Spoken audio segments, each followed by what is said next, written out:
The group activity was to build the best business plan, not marketing plan. One part of it is the marketing budget, 2 is the schedule of activities, and 3 is your secret formula. So if you can, the group that didn't do it the right way, what they were supposed to do, if you guys want to regroup while the other ones go, and kind of just put something together, you don't have to go downstairs because then you won't catch what everyone else is saying. To give you guys some ideas. Yeah, no, you guys can tweak it as you go. I mean, a lot of the stuff you're doing for the listing is probably could almost be universal to your marketing plan. Okay, so you guys want to just go? You guys are just going down the road? We'll go this way? You guys want to go first? What do you want to, who's going to represent you guys? Danny, yes. You got a good angle on everybody? Yeah, come up here, Well, you look tiny, but everyone's in the... I'll get my gangster ladder, relax. And Eagle looks even... I gotta zoom in for this guy.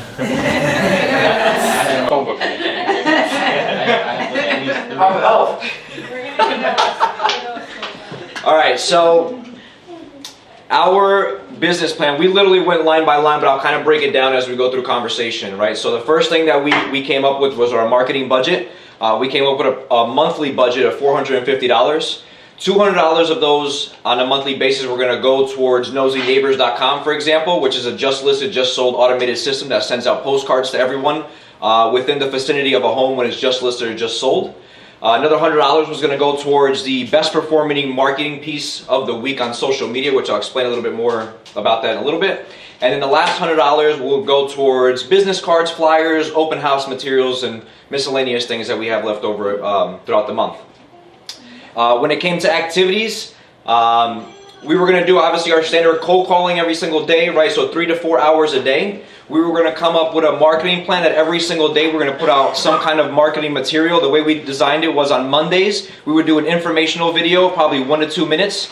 On Tuesday and Wednesdays, we do some 30-second videos, just some quick updates. And on Thursday and Friday, we targeted towards the weekend doing just listed homes and open houses upcoming. And then on a monthly basis, we do a market update. And then depending on which one gets the most organic traffic, likes, posts, shares, and things of that nature, we'd apply that $100 towards that and boost that out to kind of get our image out there, should I say.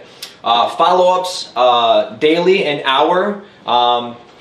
I keep saying networking at least. You're getting better though. Yeah, you said a lot less. At least once a week, attend some kind of marketing event during the day or at night, whichever one works out the best, just to make sure that you're presenting yourself. And then anything from a daily, weekly, and monthly planning perspective. So anything that has happened from the previous weeks or the previous 2 weeks, we cycle them into our daily, weekly, and monthly rhythm. You guys should be taking notes, guys. Whoever wasn't in his group, you guys should take some notes down. We'll try to share these, but there's a lot of good stuff here. We want to make sure that in our daily business rhythm that we plan for unforeseen circumstances, like leaving your lights on.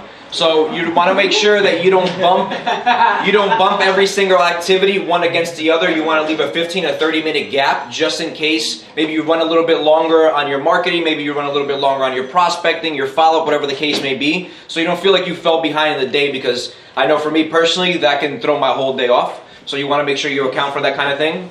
And then our secret sauce is, the first thing is be known and involved in the community that you want to service. For example, I want to be really involved in Clark and Cranford. So Clark held an event for kids where they can get together and just have some activities. So I took my kids there. I didn't voice it out that I didn't live in Clark. I just brought my kids there and then used that as an opportunity to network with people. The second thing is the presentation of what I do is marketing. I am in marketing and I just happen to sell homes as well. Because if you really think about it, once you get a listing, once you do anything, what do? The first thing you do is you market. And then the open house and you market. And you sold it and you marketed it again. So you're in marketing first. That's my approach, personal. And then I happen to be a real estate salesperson. And then the last piece for us was personalized follow-ups to individuals. So just remember their birthdays, their anniversaries, maybe their 1 year anniversary of buying, or anything of that nature. Make it really personal versus just your standard. You don't want to make it you want to take it away from that transaction of just the hit it and quit it kind of concept where you got the listing, you sold it, you're done, see you later. Because everybody in a lifespan will probably buy 2 to 3 homes or sell 2 to 3 homes. So you want to make sure you capitalize on that business. I like it. Good job. I like that one. Oh, sorry. Okay. How did you guys come up with $450 as your marketing budget? Oh, well, we just looked at the kind of expenses that we would want to take advantage of. So, like for example, we just looked at what we would spend money on, and then we just accrued that into the total. Yeah. Because in the beginning we were talking about marketing budget, but we didn't know exactly what we were going to do with that money. So we just spoke about what we would do with the money, and then came up with an end result. Okay. For those of people here who don't know what Nosy Neighbor is and why it's important, can you explain more about that? Yeah. So Nosy Neighbor is a company owned by Conversion. And what they'll do is you'll choose a zip code. It's $200 per zip code. So whichever one you choose, make sure that that's the one you're going to go after. So you choose the zip code. They'll let you know if it's available. What's available, you pay them $200 a month. And every time a home is just listed or just sold, they'll go within the vicinity, especially the neighbors, the streets behind or in front of it, and mail them a postcard that will say, this home was just sold. Your property value may have been impacted, and then it'll have my phone number, it'll have a little scan bar on there where they can scan it, and it'll take them right to the website where they can check the estimated value of their home. And then that will jump right into Conversion. Nice. Okay, that's a tool that a lot of people don't know about. It's just a lot of top producers use this because it automates your mailers. For those of you who've never take advantage of like marketing your own listings or marketing anything that you guys do, this can automatically do that for you if you're doing it within that zip code.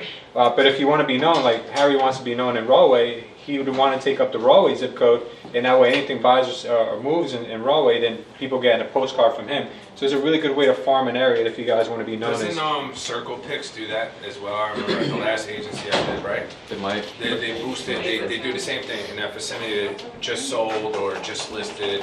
When you sell or list, they send it out. You pay them and they send it out. Yeah, I've seen a couple. I just didn't look at the cost factors of it. I just thought that this was pretty. Because I think it's effective. I think I need to actually be doing that on all my properties. Someone that's just right there, they're like, oh, this happened for a reason. No, it's because of you putting it out there. Yeah. You know, they think it's the right person to list with now. Okay. All right, guys, listen up. Please don't get distracted. Okay, so also another thing Hugo mentioned about his marketing plan was he's going to put $100 towards the best performing piece of social media marketing that he did that week. So you guys sometimes understand that like we tend to boost posts before we see what kind of traction they have. We don't know what kind of impact it's going to have. But what he's saying is let all your posts be organic first and see which ones did the best by themselves, and then boost those because you'll have the best results on ones that do well on their own before you just start thinking, oh, this is going to do great, and ends up being a flop. You know, so try that. Another thing he said is just let me touch base on that. So yeah, go ahead. it's not about how many people see it, because they can see it just pop up on their timeline. It's all about reactions. So likes, shares, things of that nature. Maybe they commented on it. That's what's crucial. And if you're putting stuff out there like I am and you're not getting any reaction, then just look at the hashtags that you're putting up and look at what other people are doing. Because whatever they're doing is working. They're saying something that you're not. Maybe they're more informational, less aggressive. Whatever the case may be, you have to see what they're doing in order for you to get the same reaction out of the people that you're trying to farm. And then you use that money as you see fit. Yeah, your activities are obviously they're very basic and what you guys should all be doing. One thing I liked in here is that you do have networking, which really does make a big difference. And I never realized how much it did until I got into networking. And your secret sauces, I really love a personalized follow-up. That people really that really resonates with people. I was watching a video over the weekend, and there's a lady who farms her area. She only picked a 400 house area, right? Yeah, vicinity. It's just 400 houses, and that's all she markets to, just those 400 people. And she's done over $1 million gross commission with just those 400 people, 400 homes. So one Christmas Eve, she went out and handed out 400 cookie tins to every house. Just knocked and said, "Here you go. This is for you. You know, you're in my area." And she got 3 listings that night. You know, and they were like $1 million listings. She got 2 $1 million listings and one like $900. It was crazy. So she did amazingly well, but she did that personalized, touch, with that person. Yes? That's what I was looking at, like ideas. That's how we came up with. We looked at ideas on Pinterest. Mm-hmm. They have a lot of things, like they have cards that you can order and it says like happy, house anniversary or something like that. Like, Yeah. so when and then you just throw some Yeah. cards in there. That's Yeah. how we like. Absolutely. That's awesome. I Maria, really, if you don't have Pinterest as a real estate agent, you might want to look at that yeah. because people are saying it's going to blow up the real estate game with Because, Pinterest. yeah, absolutely. Because surprisingly. mostly women on there too. Women are the ones that start shopping for homes before the husbands do. Absolutely. So They have look into everything that. in there. Oh yeah, if you do, I didn't put this up there. I don't know why. I forgot to say it. Door knocking. If you're going door knocking from a prospecting perspective, you don't replace it with your prospecting, which is what I've done. Meaning instead of doing 3 hours of phone calling, I'd rather go door knocking, or instead of doing 3 hours of phone calls, I'm going to go find investors, or instead of doing this, you want to make sure that this is everything that we do on a daily basis, and then whatever extra we want to do, that's extra. That's additional to the day. But if you want to door knock, finding a time that works with the area that you're farming, great. Like for example, Clark has a stay-at-home moms group. And based on the amount of people, I'm going to assume that there's a lot of stay-at-home moms, so I can go during the day and door knock if I wanted to. I'm probably not going to want to be there between 3 and 4 o'clock when they're all getting home, right? Because they're probably going to kick me in the teeth. Or I'm going to go between 5 and 7. Like, you can use the data that's out there to have a better approach or a better schedule to your activities versus just trying to play the guessing game, because most of the stuff is already out there, man. That was good. What do you guys think? Pretty good? What's your time? Yeah, did you put anything in there about evaluating what you do? You got to do Like all these looking things. back at like, Yeah, what you did? yeah, tracking. Because you should always have that in your plan. Yeah. Evaluate what you do. This doesn't work, I'm going to get something. He just skipped it. No, I did, okay. He just wrote it in right Oh. now. Just brought it in right Good now. job. Good job, Hugo. You did an excellent job. Give it up to Hugo. Good job. And So I'm the one that puts things on paper, and I don't speak, but seems like nobody else wants to. Sounds do like the job. excuses right now. Like, No, it's not excuses. We're good. you're a better We're good. person for it. You're a better We're good. person for it. You're gonna do great. Yeah, you gotta get out of your comfort zone, right? So being new agents, Wow, I like this. You guys actually. Wow. Is this we your- share this. We share this with you. Yeah. The beginning of the new year. Beforehand. I like this. Yeah, they have this already, so I like it. So, being new agents, we have no clue when it comes to a business plan. we just try to come up with something, go with a high goal. You want it there? I have it. You don't want to hear? I have it. I have the printed. You want to sit down here? Nope, I'm good. Okay. So, not having an idea of where the budget should be, we basically aimed high, set a really high goal. I wanted to do more of a realistic goal, but after reading some books, you're supposed to aim high, and even if you don't achieve it, you should be all right. So first thing we budgeted was the taxes. So taking 30% of what you make initially and put to the side for taxes should be the smarter first step to do. We did 10% for marketing. And when it comes to marketing, you can cooperate with lenders where they will, they have a budget for marketing, and they can pay up to 50% of your marketing. So depending, when you start, it's pretty rough because we've been spending money. We've been focusing on branding ourselves, so that's been some of our budget money. When there's no working. money coming in, It's working. it's just going out. But we believe in a culture. We believe in ourselves, so we just spend until we make. But after that, we're looking at 10% for marketing, and we're really working on partnering up with lenders that can provide not only loan services but actually help out when it comes to marketing ideas, somebody that's going to bring value to the table. We should look at 60% net income after that, but our marketing, I like what Hugo says, find your unicorn. Your unicorn post, what actually gets people going and liking and boost that. Not just every post you have. not all is gonna create traffic and generate people that want to look at your posts. Leads, right? So yeah, the leads. Sorry. So you do want to find your unicorn and boost that. Google AdWords, we starting to look into that. Definitely mailings, door hangers for door knocking. There's websites out there that will take information from consumers for whatever they search on Google or whatever it is, and you can actually get information of who might be more prone to move, whether they're looking at houses, moving, all of that. So instead of just randomly door knock on everybody's door, there's actually websites that will tell you go knock on this door because that will be the best lead for you. In order to dedicate a lot of your time to what you need to do, we also put in our schedule, in our budget, virtual assistant. So that takes up some of the time and money out of your budget, but it's essential to grow. Then it comes with training and spending a lot of time figuring out who's good, who's not, and who can provide the best for your team. Daily routines, I went very detailed into, and I haven't followed through.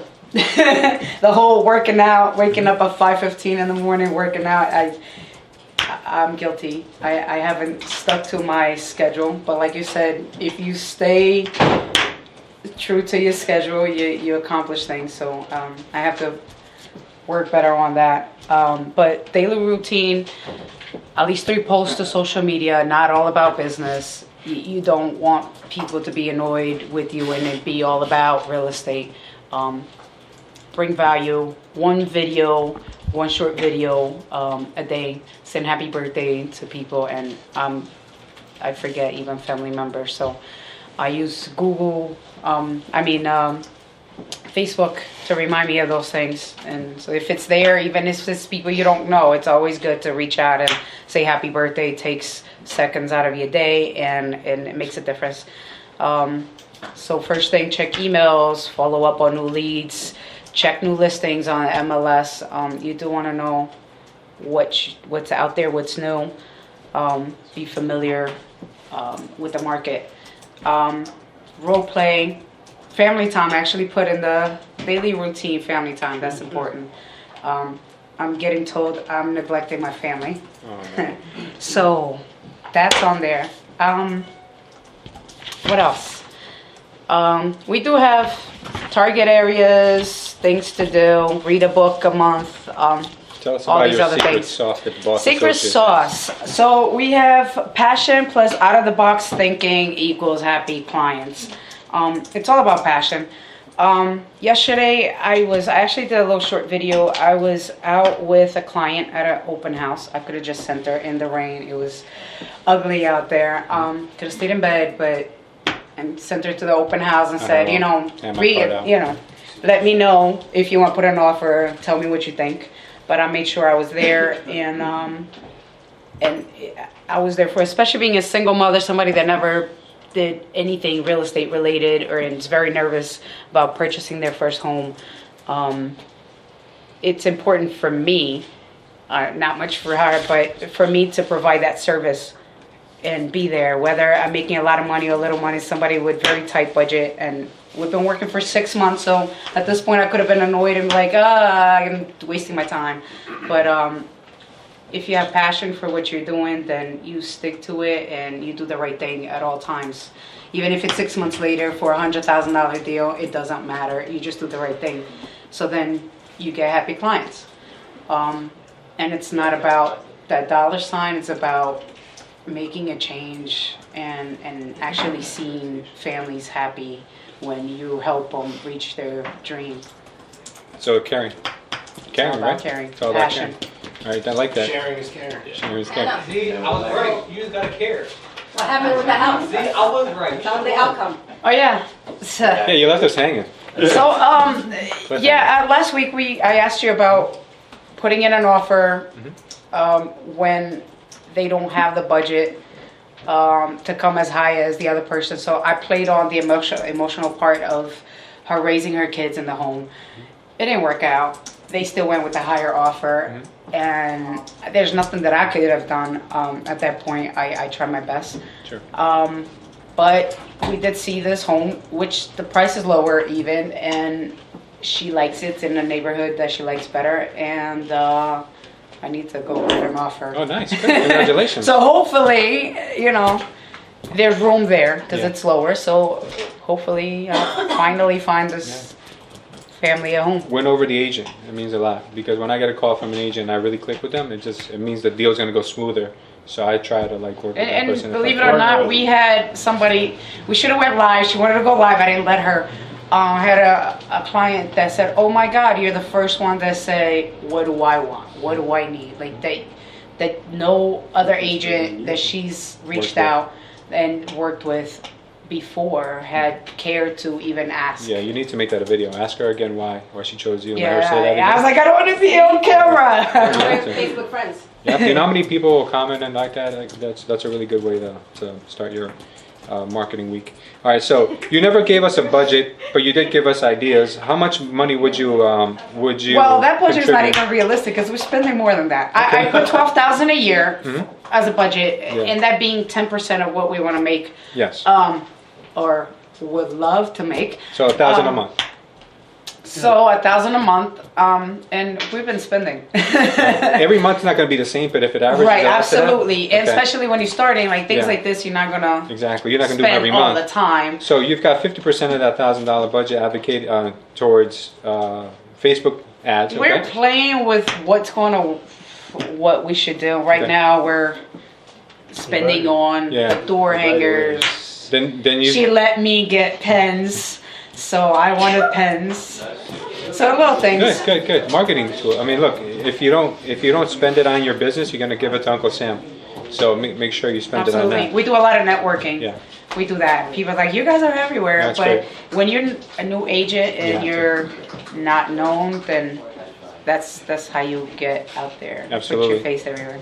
Now, the only thing is that a lot of people who do these marketing websites with Zillow and Realtor, they say that the leads suck. And it's not that the leads suck, it's just that you don't know how to convert these people into real buyers. You need to learn on your script that you talk to them. Because I know a lot of people who have these and they do extraordinarily well with them. And then some people who have them, it's just a waste of money because they don't know what to say to these people. So before you spend any money on these, make sure your game is tight when it comes to talking to people on the phone and how to get them to actually work with you. You got to add value. I always tell you guys, separate yourself from other agents or what other people have to offer. Add value to when you speak to them on the phone. What are they going to get by working with you? So when you figure that out, then you can spend money on something like this. Because like Hugo mentioned earlier, it's a 6-month commitment, with these things. So make sure you don't spend 6 months just giving money away. Make sure you turn that into a profit. You can have these marketing accounts pay for themselves many, many times over within the first month if you know what to say. Okay, that was nice. Your virtual assistant, let me ask you about your virtual assistant. Oh boy. Your virtual assistant, not everybody has in their marketing budget. But how can a virtual assistant help you leverage your So it actually didn't work out with the one you had? with the one we had. So we're trying different approaches now. Do it yourself And for now. we need to get out of our comfort zone. Do it yourself. Do it and yourself, work saving money. on doing it ourselves. Yeah. One other thing that she mentioned that you guys should all be very familiar with doing. If you want to work an area and you want to know an area very well, she mentioned check the new listings. Check new listings and new changes, what's going on in the market, right? There's this thing called a hot sheets for you guys that don't know what they are. Some of you do. Hot sheets, you can program it to any location you want, any town you want. That hot sheet will tell you what's new, under contract, back on market, sold, everything. Price changes, everything. So you guys can see what's going on in that area that you want to be the expert in. So when you do have a listing coming up, you already know that market so well that there's no one else that can tell you anything. Like you're already remembering like there were stats on the back of a baseball card. So that's a good thing to get into. Okay, so Ella, your group, give us your idea of your Yeah. your business plan. So we kind of created our business plan based out of like a new agent coming in. So like the first 6 months. So we ideally said that, you know, the best and optimal way to go about, you know, reaching your goals in real estate would be, you know, being a listing agent. So we said we would want to focus more of our money on trying to acquire listings, and whatever buyers came about, then we would go that route. So we said that we would, you know, create a $500 marketing budget for the month. And that would include, you know, purchasing Mojo. Mojo is like $175 a month, I think. 150. Yeah, it's okay. Plus the recording. Oh yeah, you can add the other features. Yeah, you add different features. So let's just say like 200, whatever. 150 to 200. We would spend the money on that. Then we would create. We would do a whole bunch of business cards, because business cards is really important. So like that's like $20 a month. So we would make sure that we're cycling these business cards monthly. Because later on I'll talk to you about my networking strategy.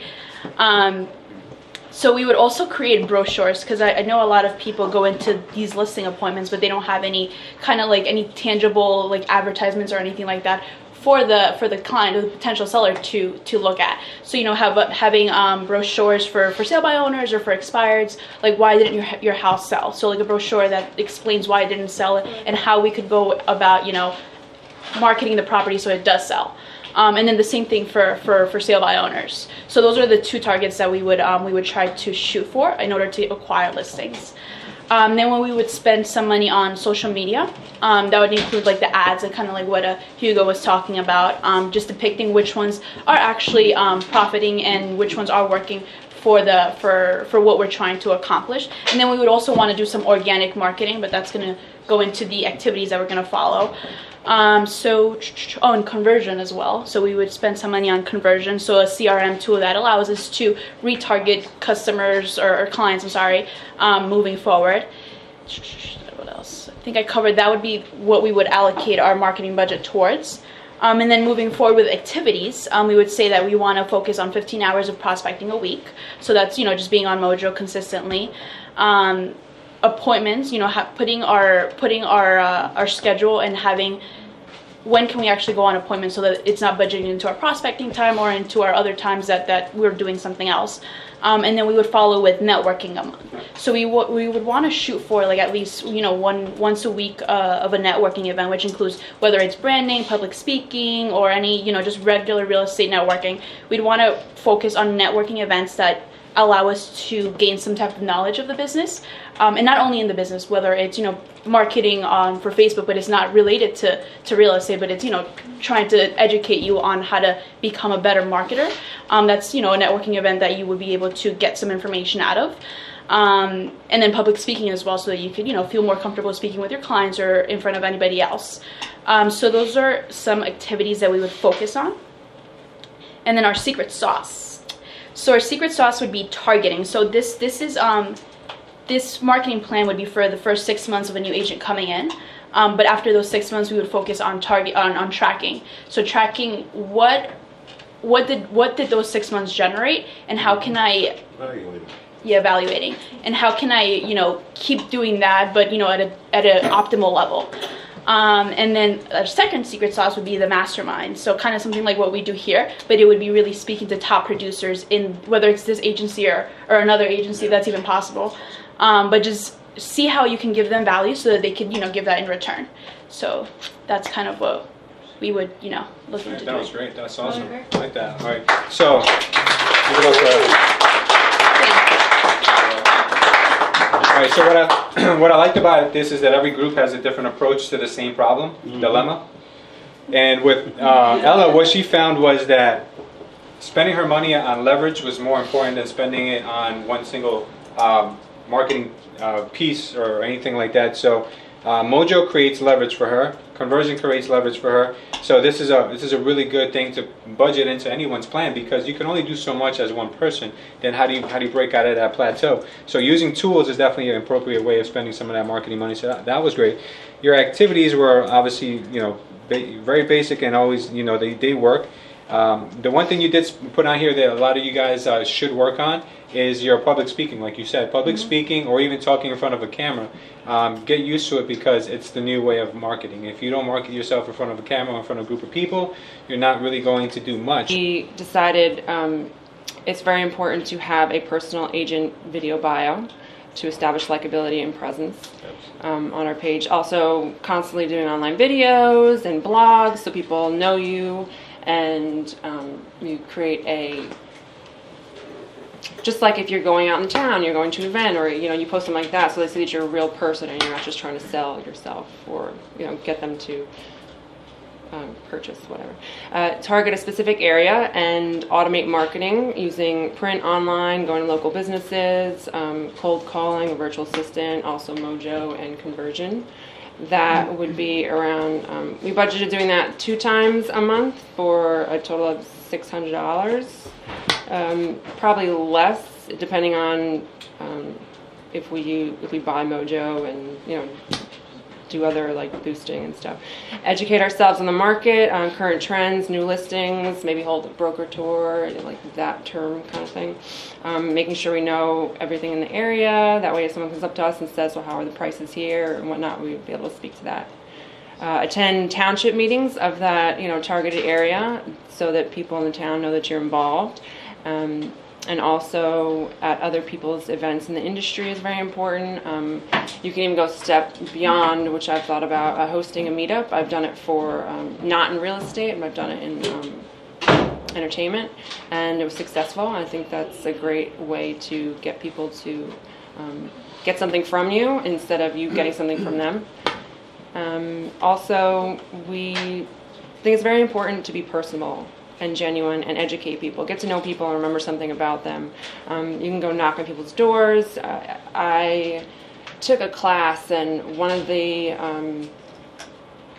suggestions was to target an area and say there's a bunch of their old houses. What's the one common element in old houses? They could have asbestos or mold, or you might have to do radon testing. You can go to the store and buy one of those home radon kits. You knock on people's doors and say, hey, I just wanted to make sure that I wanted to give this to you and make sure that you would test your house, and whatever spiel you give them to let them know that you care, you're giving them something, and it's being about their house. That would be important, right? And network and build relationships with key resources to increase your business and awareness. Lenders, attorneys, local businesses. That way when someone comes to you and says, I don't have any money, you can say, hey, obviously we all know this. So that doesn't cost any money, but that, you do each one of these things 1 to 2 times a month. Some things you do more. A lot of things would be automated, like the marketing. Our secret sauce is to be real, help families, go above and beyond without expectation of returns, exude confidence, have fun, and make sure whatever we do, it comes from our heart. There you go. I like that.